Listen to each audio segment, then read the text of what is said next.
Exit Rich is not just about selling your business. It's actually about building a sustainable business that you can scale and you actually have a sellable asset when you're ready. The number one reason that these business owners are going out of business is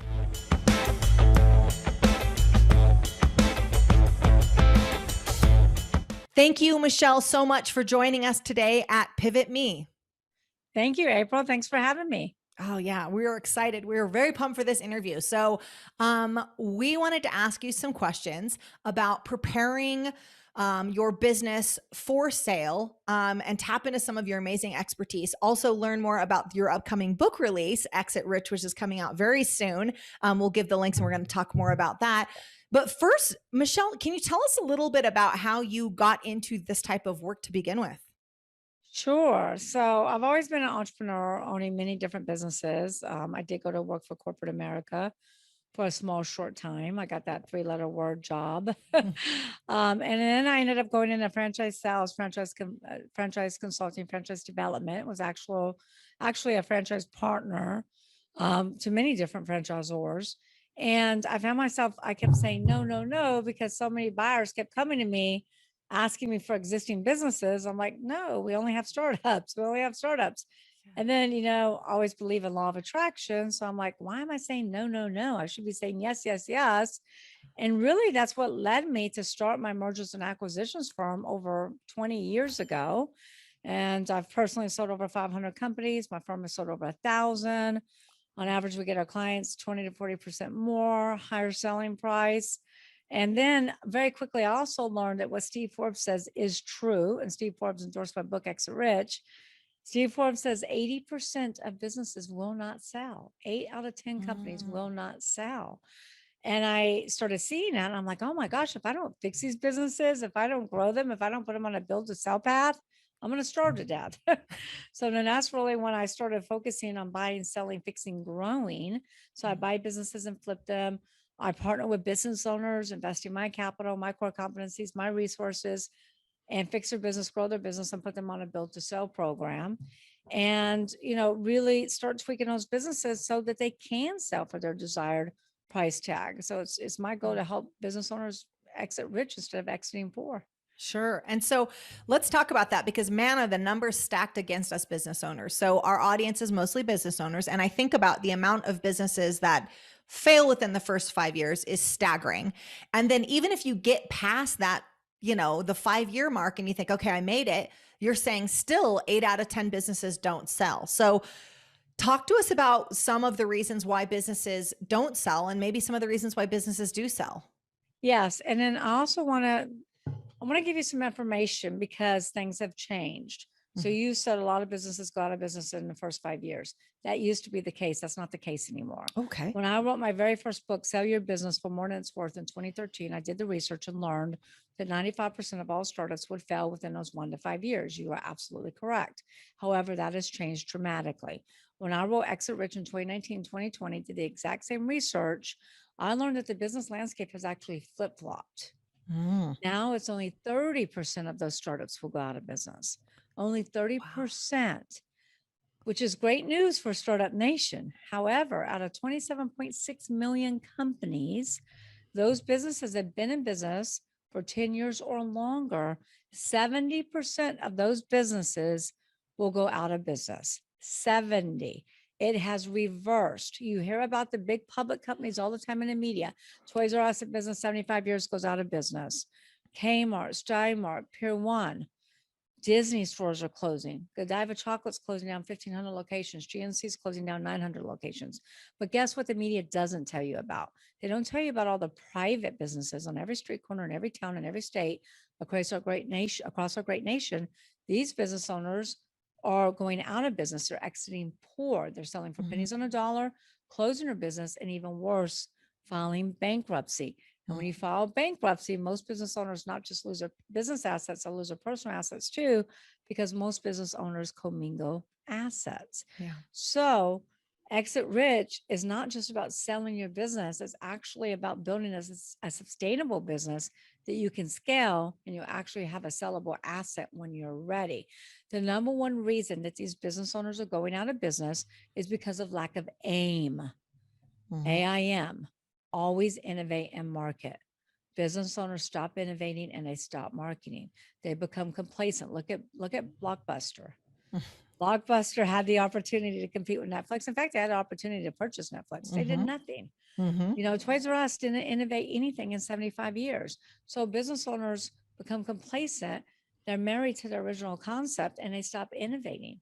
You're either growing or dying. There is no in between. Yeah. Oh, so that's amazing. Thank you. Thank you for that statistic as well, because I didn't realize that had flipped. That's so relevant. One thing I want to point out in what you just said too is the goal in running a business is not to just sell a business. The goal is to sell the business at a profit. To your point, exit rich. And so a lot of people think of the goalpost is just selling. You can sell for, to your point, pennies on the dollar. So we need to make sure that we're selling and having an amazing exit plan. So I find that the people that I work with think about selling at the end. They think about selling when a partner has passed, when they're just so fed up with it. They're having health challenges. The market has shifted. That's when they think about selling. I'm curious if you see the same thing, and then how do you address that? So the number one reason that businesses don't sell is what you just said. Business owners don't plan their exit. They don't think about their exit. They don't think about selling until an internal or external catastrophic event has occurred. Internal could be health issues, partner disputes, partner death, divorce, their death. External is this pandemic we've been in for the last year and a half. And trying to sell your business during a catastrophic event in the middle of a catastrophe is the worst time to ever sell your business, because you will never maximize value because your business is trending downward, not up. So, we had a sweet little old lady call us from Dallas, Texas a few months ago and said, my husband dropped dead of a heart attack, left me with a mountain of debt. Can you sell his business? Well, I take everyone through what I call the 6 Ps, which is the infrastructure that I teach all business owners to build their business on. He had no people in his business. He had only subcontractors, and all the data was in his head. So when he died, the business died. So that's one of the number one reasons that businesses don't sell, is because business owners don't plan to fail. They fail to plan. So good. So what do we do? What do we do about, how do we change that? What I do, well, we got to change the mindset, right? It's mindset. A lot of business owners are like, this is my baby. Your business is not your baby. Your babies are at home. Go home, kiss your babies, hug your babies, love your babies. Treat your business as the most valuable asset that it is, and plan your exit from day one of buying or starting the business. So I take all of my clients through the STGPS exit model. So April, what's the first thing that you do when you want to drive somewhere? You take out your Google Maps and you plug in your address, where you're headed, destination, your destination. Bingo, your destination. That's the problem. Business owners don't have a destination. So they're driving around in circles. They're driving up and down the financial hills to end up broke, to end up nowhere. So I always work with my clients and say, listen, figure out your determined price, your desired end game. What do you want to sell your business for? What is your destination? So let's say they want to sell for $20 million. Great, there's a number. April, they always get hung up on a number. I'm like, don't get hung up on a number. Just pick a number. You can tweak it along the way. Yeah. But let's say your destination is $20 million. Now, what does a GPS exit model need to know? Where you're starting from. Yeah. Where you're starting from. What is your current location? And in other words, what is your current evaluation? Now, this is crazy. Most business owners have never had a business evaluation. I met with a business owner the other day, been in business 40 years, never had his business evaluated. We go to the doctor once a year to make sure our heart's still ticking and we're still kicking. Sure. We take our car to the mechanic to get an annual tune-up, but your most valuable asset, your business, you don't get an annual valuation checkup. And this is most people. Suicide. That's most people. That's almost all business owners. They only think about evaluation when they're ready to sell. When they're ready to sell. And that's financial suicide, because there are events to increase valuation. There are events to decrease valuation. So you need to know every year what your business is worth. So let's say you want to sell it for $20 million. That's your destination. Your current location valuation, let's say it's worth $5 million. Now, the next thing you need to know is time frame. Let's say you want to do this in 10 years. So you want to sell for $20 million, you're worth $5 million. You want to do this in 10 years. Then the next big thing is, who are my buyers going to be? Mm-hmm. Notice I said buyers, not buyer, Yes. because clients come to me and say, Michelle, I already have the buyer. You just need to represent me. And I'm like, nope, because I can guarantee you the Yeah. likelihood of that buyer buying your business is slim to none, less than 5%, Mm-hmm. because something's going to happen in due diligence. The deal's going to fall apart and you have no backup buyers. You Mm-hmm. never want to put your eggs in all one buyer's basket. Plus, how do we maximize value if we can't create competition with a party of one? Yeah, exactly. And it's just like with a house. Like you don't go, I'm going to put my house, you put your house on the market. You don't just sell it to a friend because you will get less money when you do that. And it will be a less than ideal situation. And to your Right. point, they're likely to fall out as well. Yes, they always typically always fall out during due diligence. Now, so there's 5 types of buyers. You need to know which types of buyers are right for your business. 90% of buyers are first-time buyers. They don't buy $20 million companies. Sure. They buy small coffee shops, restaurants, things of that nature. Then you have turnaround specialists. They buy distressed assets. They're not buying $20 million companies. Mm-hmm. You got PEGs, private equity groups. Private equity groups buy based upon platform and add-on. Platform is, let's say they want to get into food manufacturing. Mm-hmm. They won't even consider your business unless it has at least $3 million in up in EBITDA. Mm. EBITDA is earnings before interest, taxes, depreciation, amortization. Now, let's say they're already in food manufacturing. They'll consider smaller add-ons like seasoning companies, frozen food companies, things like that, under $1 million in EBITDA. Okay. The fourth type of buyer is strategics and competitors. They typically pay the highest multiple because they're buying synergies. They're buying synergies. They're going to catapult their business to the next level. Plus, they're taking advantage of economies of scale where Mm-hmm. they can decrease overhead. Plus, they look at their infrastructure to see what they can decrease. You know, we're working with a company where we're selling a manufacturing business. They have a $5 million distribution center. The manufacturing buyer has distribution all over the US and says, I'm going to cut that $5 million distribution center out like that, Mm. increasing EBITDA, right? So Yeah. they will pay the highest multiple. The fifth type of buyer is your serial entrepreneur, your sophisticated entrepreneur, like a Warren Buffett, Mm-hmm. like a Richard Branson. They chase EBITDA. They're industry agnostic and they chase EBITDA. So once you determine what type of buyers are right for my business, then you need to reverse engineer your plan and figure out, well, where's the numbers got to be? If Mm-hmm. I want to sell for $20 million, where's my gross need to be? My gross revenues, my COGS, operating expenses, most importantly, where's Mm-hmm. my EBITDA need to end up at? So if Mm-hmm. you want to sell for $20 million, your EBITDA is going to have to be between $3 million to $4 million. Mm-hmm. And you're going to have synergies. So then the next thing is, what are these buyers looking for? What are they looking to buy? What's their negotiables? What's their non-negotiables? What synergies are they willing to pay top dollar for? And then you build your business to meet their specific criteria. It's kind of like April when somebody starts a business and they say, here's my widget, here's my ideal target market. Mm-hmm. And I'm going to do everything to appeal to this ideal target market, right? Mm-hmm. Same thing with selling your business. You're going to build your business and meet their specific criteria. Your And business then, becomes your widget.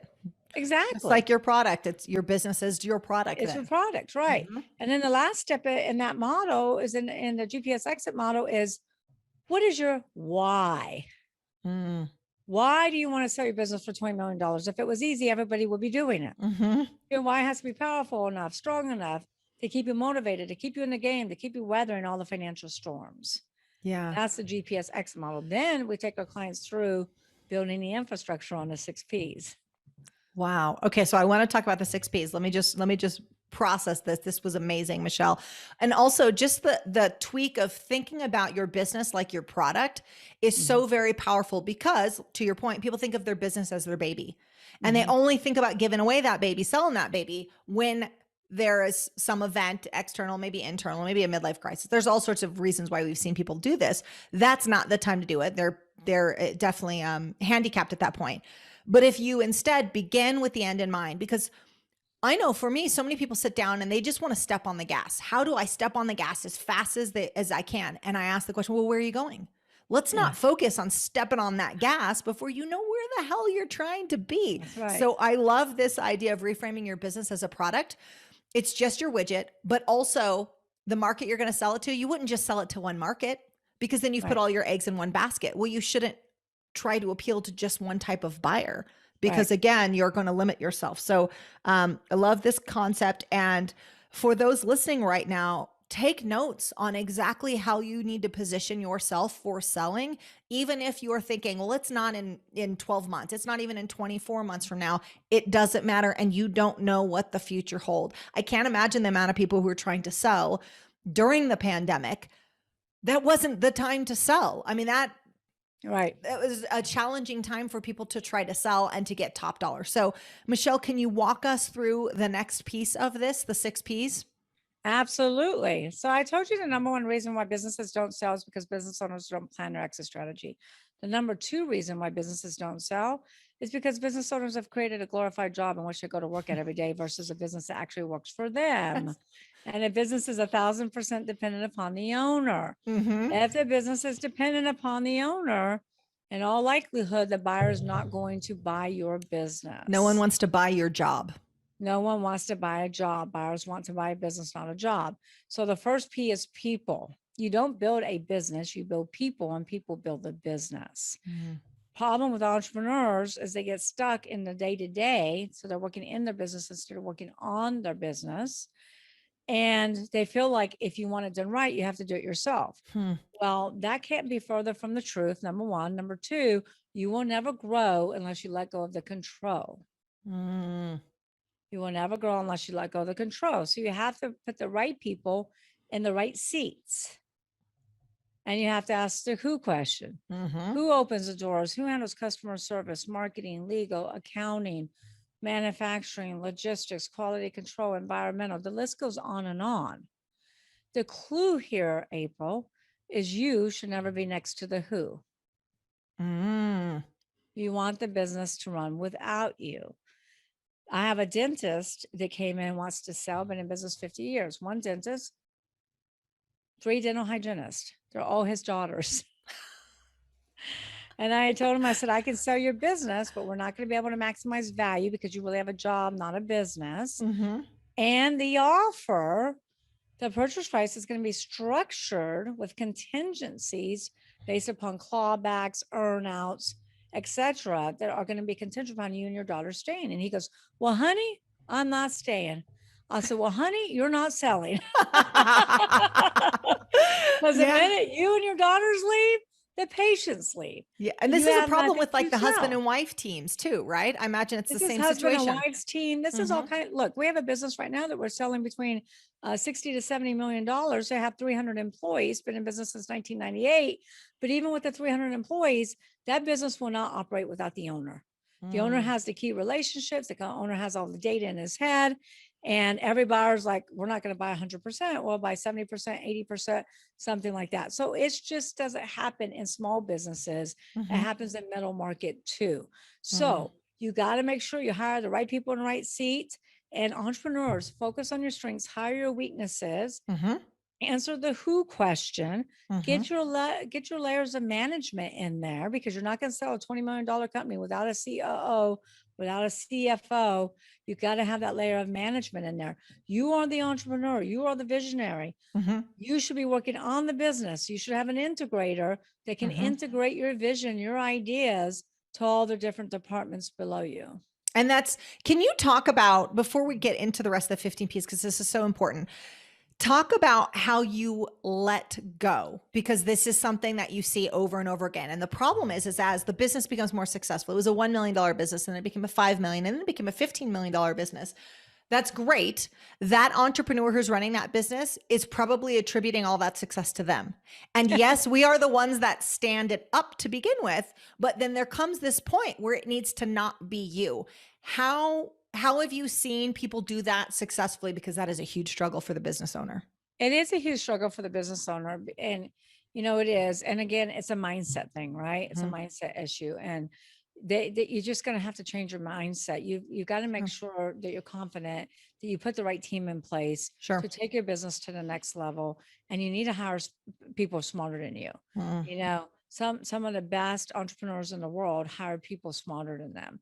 And then you're going to have to let go of the control, but don't completely let go. I mean, you can still trust but verify, Mhm. inspect what you expect, but you have to let go and have the confidence and empower them to do the right thing and grow your legacy. Now, you don't have to step completely out. You can still work on the business. You can still come up with brilliant ideas, you know?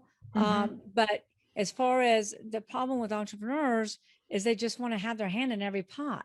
You Yeah. can't do that. You're never going to be able to do that and really be able to scale. Mm-hmm.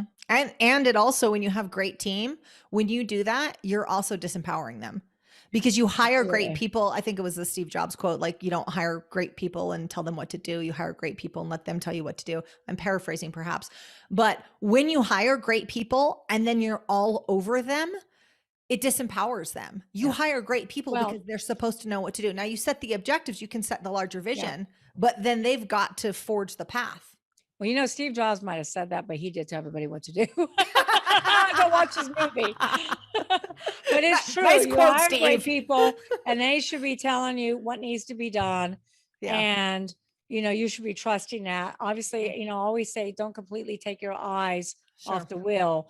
Always trust but verify, always inspect what you expect. But you got to trust the people you put in those positions because otherwise, you're right. I mean, they're not going to continue to operate at the level that they're capable of because you're not giving them the empowerment. You're not empowering them to do so.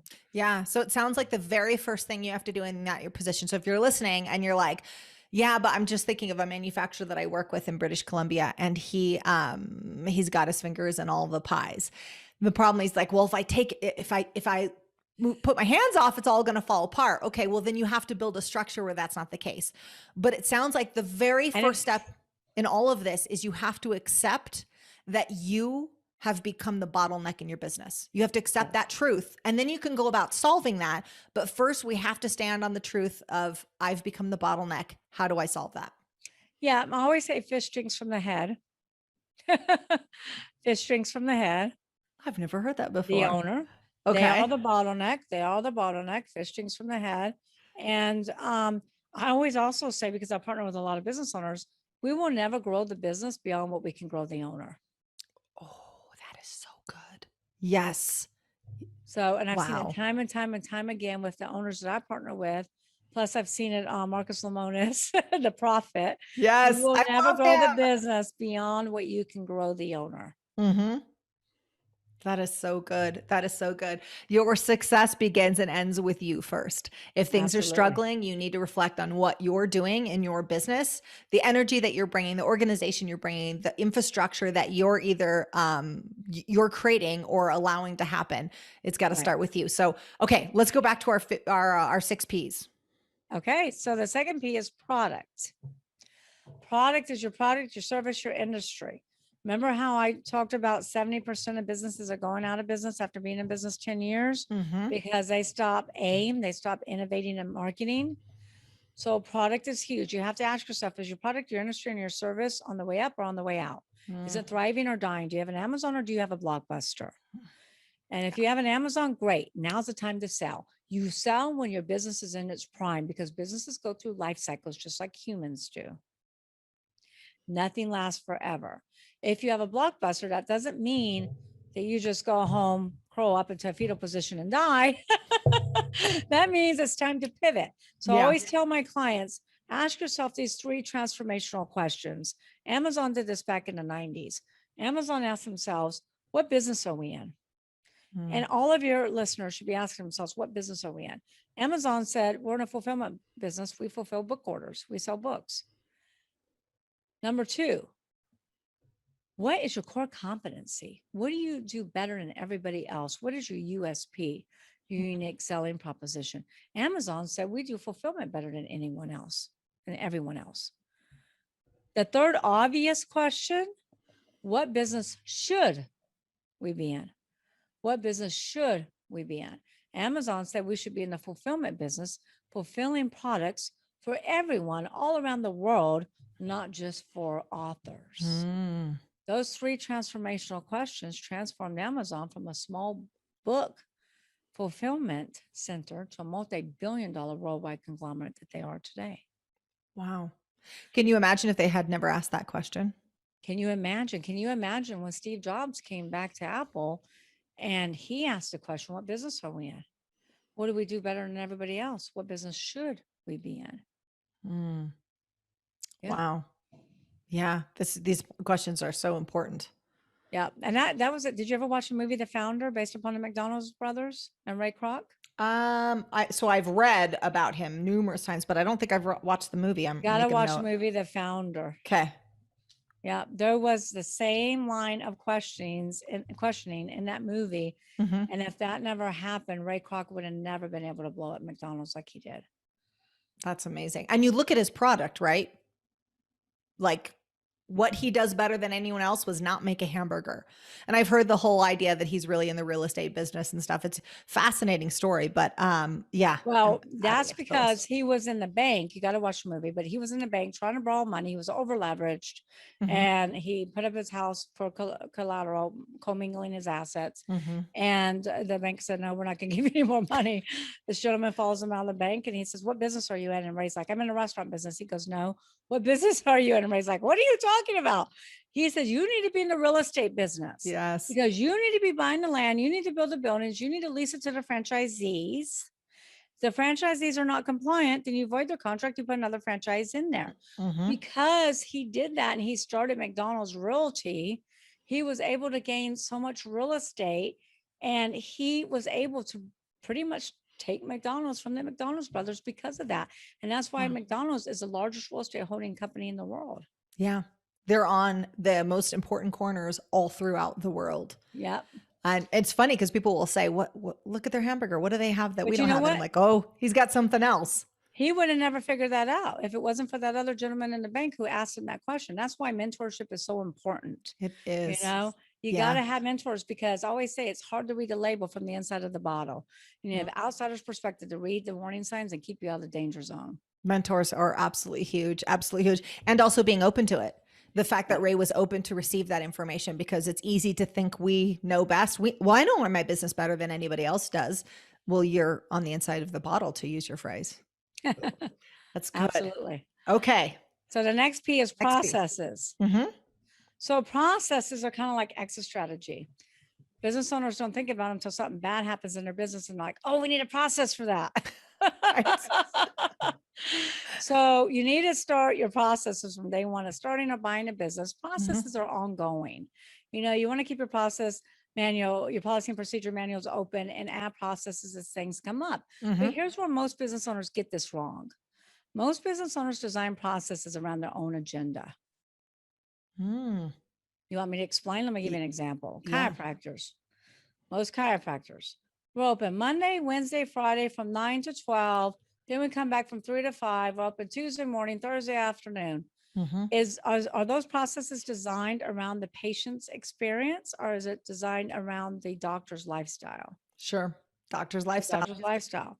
So have you ever had a terrible experience with a bank, a social media company, retail company, and you've been trying to get your problem handled? How many times do you have to push this number to talk to this person? Push this number. You Mm-hmm. talk to someone, you tell them all your problems.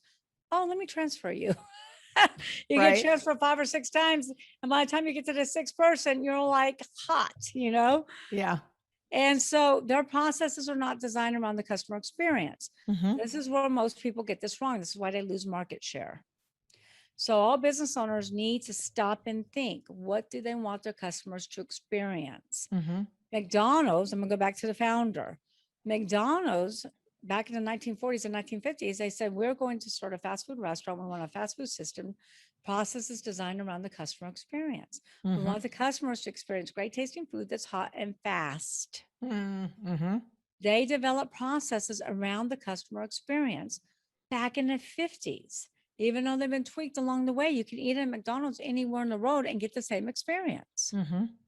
They can also fire someone and have somebody working that, drive-through or the front counter within 30 minutes because of their SOP checklist. Yeah. So here's the bottom line. You got to start asking your clients, what do you want? What do you need? How can I make it easier for you to do business with us?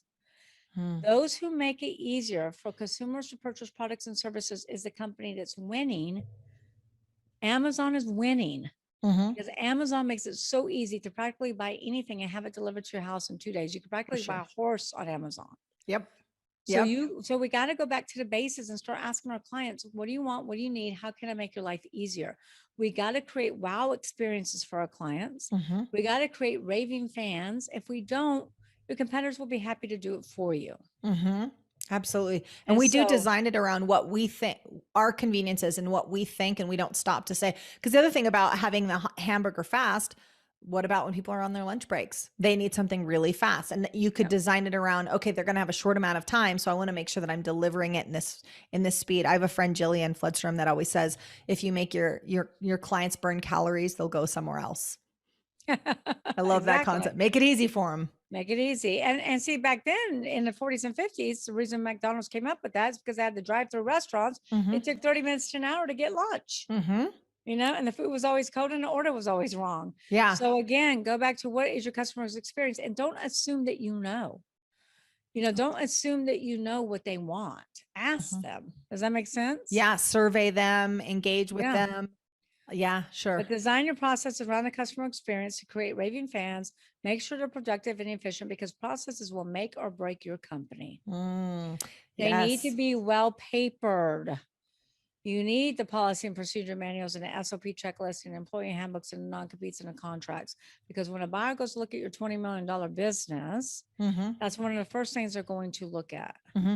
And Michelle, let me just point something out. A lot of companies will think that, hold on, excuse me. A lot of companies will think that SOPs are something for larger businesses. That they, oh, we don't really need to work on SOPs until we're like 50 million. No, no, no, no, no. Your $5 million company still needs processes. And if everything lives in your head, it is not replicatable. Like your team can't go and execute on that. You will get sick. You will have to be out of the office. So I really want to emphasize processes is not just a big organization initiative. Processes is for a small restaurant, it's for a small coffee shop, it's for any business. Every business has to have processes. Mm-hmm. And the biggest reason that businesses don't sell is because the data is in the owner's head Mm. and the data is not on paper. The data has to get out of the owner's head onto paper. I just wish I could take a flash drive and stick it in the owner's head and download it because we're trying to sell a fabrication company right now. Two owners, been in business for 40 years. They got employees, but all the data is in their head. They're like, Michelle, we can fabricate anything for anybody anytime. I'm like, you can, but Sure. nobody else can. Oh, Michelle, I consulted a company they were between probably about 50 and 60 million in revenue. And we sat down and okay, well, first let's take a look at your CRM. They're like, yeah, we don't have a CRM. I was like, whoa, whoa, whoa, wait a second. What are you guys using? Legitimately, they had a Rolodex still. And I was like, the 1990s called and they want their contacts back. You have to have a CRM. You have to have a database. You have to have these things. They cannot live in, well, Steve's got all the manufacturing contacts and so has all the distribution contacts. This is not a sellable model and it's not a scalable model. And if you Right. are scaling, it's incremental compared to what you could do if you had these processes in place. Right. Absolutely. We were selling a distribution company and same thing. Everything was on Rolodexes. They had no computers. They did inventory by hand and they had hundreds and hundreds of Rolodexes because they had thousands of clients. And I'm like, heaven forbid there's a fire because your Yes. whole business is going to How go up. how big was in the flames. company that was still We sold it for about 2 to 3 million. We actually decreased. Actually, the value had to decrease because the buyer had to come in and reorganize the business and add Mm, the systems and add the CRM and add the inventory system. So they actually decreased the value oh, I bet. because of that. So then the next piece, let me give you a quick crash course on evaluations. So businesses that have less than $1 million in EBITDA will typically trade from anywhere from 1 to 3, 3.5 Mhm. times EBITDA, depending upon their synergies. Now, most businesses trade a multiple of EBITDA. SaaS trades a multiple of revenues. Okay. Okay. But that's the only industry. So I have all kinds of industries coming to me and saying, I can get a multiple of revenue. I'm like, no, you can't. That's SaaS companies. So over $1 million in EBITDA, then they typically trade for 5 and up. The fourth P is proprietary assets, proprietary synergies. Proprietary synergies can take you from a 5 to 6 to an 8 to a 10. So Mhm. you really want to pay attention here. Mm, Proprietary assets are 6 pillars to proprietary. This is the number one value driver of all the P's. It's the highest value driver. wow. Number one is branding. The Mm, more well branded your company is, the more I can sell it for, as long as your brand is relevant in the mind of the consumers. mhm. Is anybody paying any money for Blockbuster? Yeah. No. Yeah. What's the most valuable brand in the world? I would think Coke, McDonald's, Coke is in the top 10. McDonald's is in the top 10, not the most Disney. valuable. Nope. Top 10. Is it a computer company? Apple? Apple. Okay. Apple. $359 billion. Wow. Just for the brand. For the brand. For the brand. This isn't The for brand. a product. This is for That's the not brand. including the assets, the inventory, the real estate, the accounts receivables. That's just the brand alone. Build your brand, build your exit so you can exit rich. Trademarks are huge. Trademark your name, your company, your Yes. slogan, your logo, your podcast, anything that's Yes. unique to you, even Well, products. skip that. That's not a big business thing. The PivotMe is branded, multiply, and it takes a while. It takes a good year plus sometimes to trademark these things. That's not a big business thing. Even smaller businesses should trademark. All small businesses should trademark. Here's the problem. Here's the biggest mistake business owners make. When they start a business, they go to GoDaddy. Oh, They God. come up with a name. They're like, yes, I got the I got .com. this. It's so catchy. And then they go to their state, and then they get a trademark in their state, but then they never check the federal database. Make sure that name's available. So I've seen business owners be in business 5, 10, 15, 20 years. All of a sudden receive a cease and desist letter in the mail. They have to stop using that company name. Yes, they can hire an attorney. Yes, they can throw money at it, but they're going to lose and they're going to have to start the rebranding process all over again. It doesn't matter that you were using it. It matters whether you federally trademarked it. You got to get a federal trademark. You got to get federal trademark on all of your, like I said, your names. Like I trademarked the XT6Ps, the ST exit model. Trademark your USPs, anything that's unique to you. Also products. People forget about this. You can get federal trademarks on products. We're selling a company right now between 50 to 60 million, and they have 12 different products. Each product has a federal trademark. Each product has exclusivity to each retail chain store. So they have a product in Walmart, they have one in Target, they have one in TJ Maxx. Strategists will pay a lot of money for that. Sure. Also patents. If you've ever watched Shark Tank, you always hear the sharks ask, do you have a patent on that? Do you have a patent pending? Do you have a utility patent? Patents, their offers are always contingent upon you proving you have a patent. We once sold a company for $18 million that wasn't making much money, but they had 18 patents. Contracts are huge. Manufacturing contracts, distribution, vendor contracts, franchisor contracts that has franchisees, and client contracts, especially if they have a subscription model with recurring revenue. Can I just add to that? But don't only have one or two client contracts. I work with a distribution company, and I won't say their name, but all of their business was wrapped up in AT&T. About 70% of their business. Well, we're going to talk about that under Patreon. Okay. All right. There we go. You're coming up on it. That's Perfect. customer concentration. Okay, good. So we're going to talk about that. So contracts are really, really important, especially if you have exclusivity, and buyers will pay a lot more money for those client contracts. Here's the biggest mistake business owners make. I've been doing this 20 years, thousands of transactions. I have never, ever seen a business owner get this right. You have to have the transferability clause in your contract that says this contract is transferable upon a new entity, because 98% of all sales are asset sales, not stock sales. If your buyer does not agree to a stock sale, or your clients don't agree to a consent to transfer, then your deal can fall dead in its tracks. Sure. I'll give you a quick example.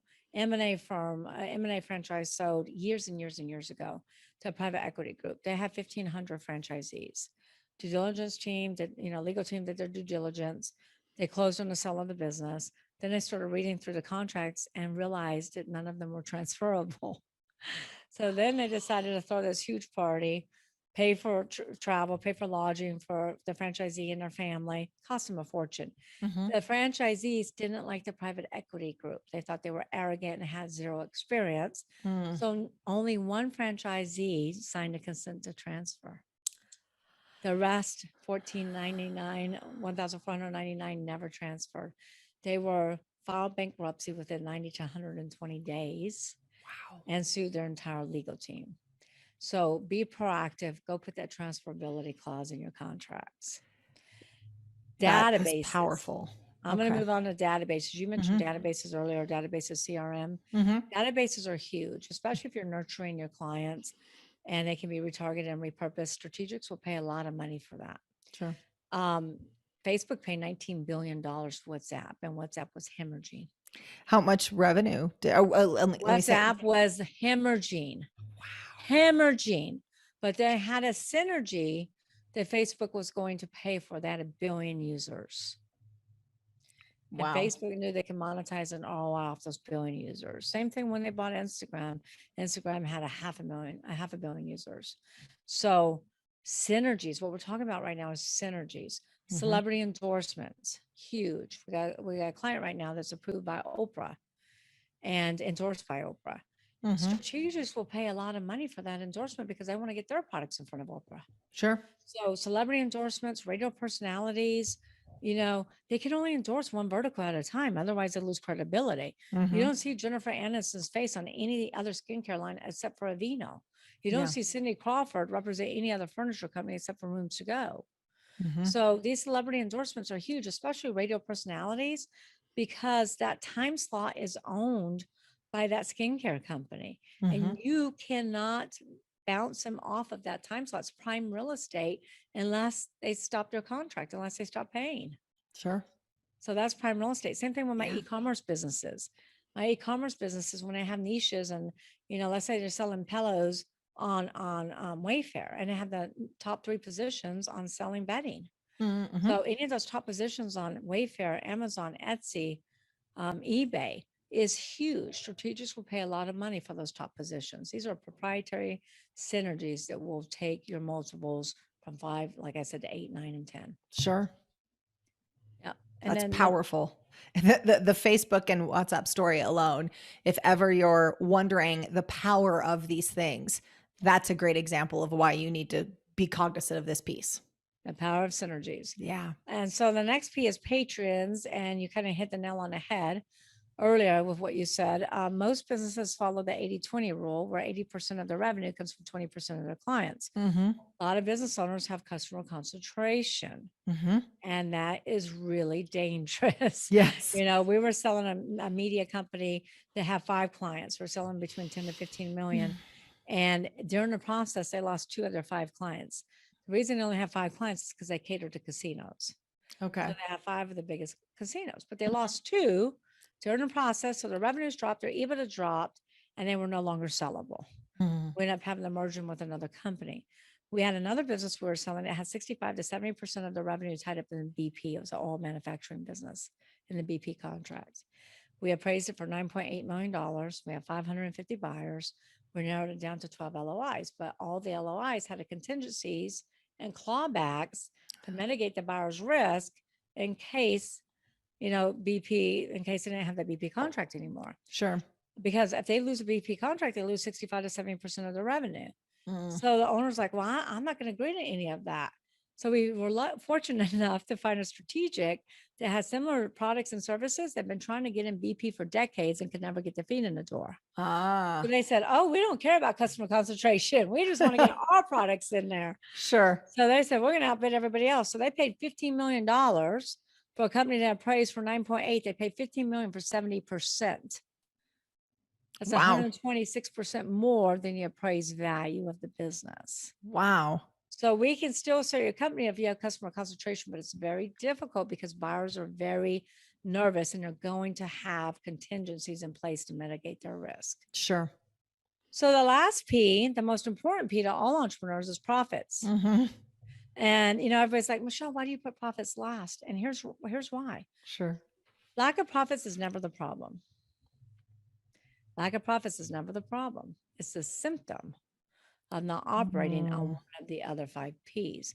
Clients come to me and say, Michelle, I have a profit problem. I'm like, no, you have a people problem. No, you have a process problem. Exactly. If you're operating on all 5 Ps, I promise you are going to be very profitable. Mm. If you're not, you won't. Which is interesting because so many people focus so much energy on profit, right? And like, all right, this is what I'm going after. But if we see it as just a symptom of these other things, it completely changes how we approach the problem. Yep. It's a symptom of. Mhm. There's what is it? 1 in 5 businesses get embezzled every year. There's billions and billions and billions of dollars that get stolen from small business owners. And you're going to, and one of the biggest reasons for that is because business owners in their processes, they put somebody in charge, but they don't have any checks and balances. They Sure. trust, but they don't verify. They expect, but they don't inspect. And then Mhm. they get embezzled. Yeah. You're not going to be very profitable if you get embezzled. Sure. Sure. So you really got to focus on these five P's, because if you do, you'll be profitable. Yeah. If you don't, you won't. That is amazing. So as this is great information. And as I hear this, Michelle, my question is, you've talked about a few of them, but when you see what entrepreneurs are doing out there, what's the biggest ways that they're self-sabotaging? So I'm hearing that the buck begins, like the buck stops with them. Everything begins and ends with them, and they become the bottleneck. Can you talk to us about some other ways that entrepreneurs are sabotaging their success? There's so many things that they do, but let me give you a story, because I think, facts tell, stories sell. Mm-hmm. So let me give you a great story.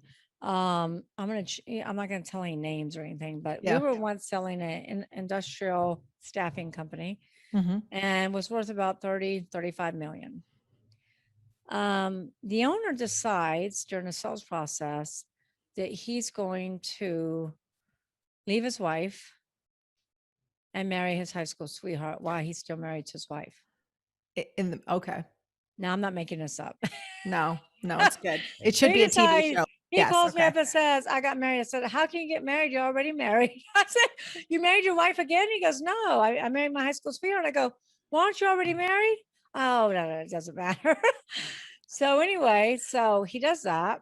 Then they have a catastrophic event happen at one of their clients' office where an employee loses a limb. And then he falsifies documents. He falsifies statements on a workers' comp insurance. Oh, man. And then he's operating without workers' comp. And then it's just a huge trickle down effect. So that's a lot of self-sabotage. Yeah. Right? Comedy That's of all errors. self-sabotage. So we could sold that business for 30 to 35 million. He ended up in bankruptcy court. I got approved as a stalking horse. I ended up selling the business for $1.2 million in bankruptcy court. 1.2. And it was supposed to originally go for what? 30 to 35 million. Wow. Yeah, they have multiple locations. Clients started dropping like flies. I mean, you cannot have a staffing company without workers' comp. Yeah. So that's self-sabotage. I mean, note to Mhm. self, don't leave your wife when you're trying to sell your business to marry a high school sweetheart. This is supposed to have a timeline. Don't rush this thing. I had another seller that was embezzled 8 different times. Wow. Now, I call that self-sabotage, because didn't you learn the first time? Mm-hmm. Didn't you learn the first time how to have checks and balances? Didn't you learn the first time how to inspect what you expect? That's self-sabotage, right? What do you attribute that to? Were they too busy? Were they not doing their due diligence? What's the root I of that? think a couple of things. Busy, running all over the place, trusting but not verifying, Mhm. probably an alcohol problem. Yep. Couple of things. Okay. All right. Yep. And they actually had 2 companies, even during due diligence. They had an internal CPA, and I noticed that the internal CPA was hiding stuff in her desk when she was supposed to be giving it to the other side for due diligence. I caught her embezzling money. Oh, yeah. Wow. Yeah, that was the time. If you're looking for even more ways to level up your business and your life, we have set up the next video for you. I'll see you over there.